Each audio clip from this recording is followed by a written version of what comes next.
Isang magandang araw mga idol. So ito na naman tayo, may gawa ko. Ito yung plano, yung Aztec drawing. So ito yung mga damit na dapat natin tanggalin. So kailangan ko munang hilahin yan para may balik. May iunat lang ang line ng pintuan at saka ng guard. So yan nga po mga idol, ginamitan natin ng na cutting machine na yan para mahila siya.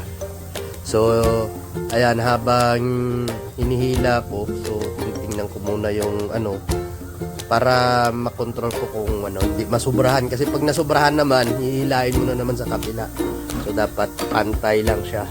Kailangan dapat hindi sumobra, kasi pag sumobra yan sigurado lilipat mo na naman ang machine sa kabila, hahatak ka na naman mga idol.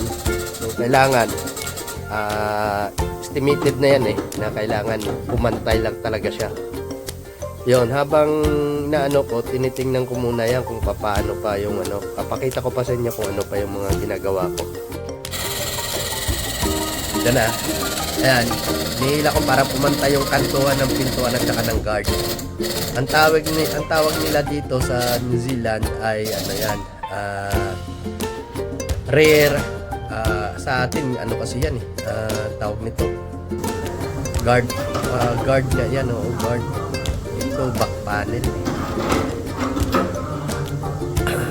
yan mga idol. Ayan so dito sa isa lang natin ang guard, tapos kailangan ko pa i-repair yung yung kanyang liner na yung dinadandaan yung tanggal yung mga nakangin na yan ang sagabal pag nandiyan ka kailangan linisin mo talaga yan at least paglagay mo ng bagong parts niya hindi ka mahihirapan at saka napakadali lang. Medyo yun nga yung mga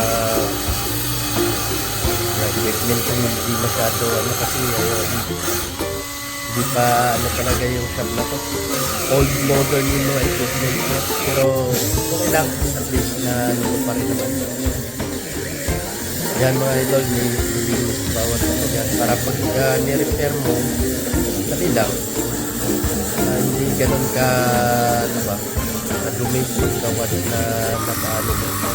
So yun mga idol, sa isa mo yan, bawat pangantuan yan nilinisin mo yan para at least yung paglagay ng guard nasa tama yung niya, nasa tama yung line niya.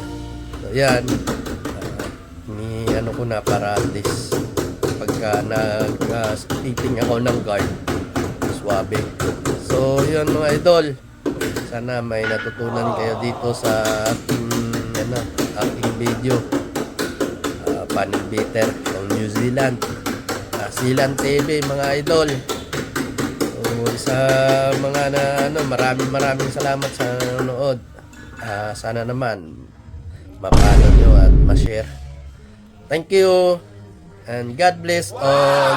Bye bye. See you next video.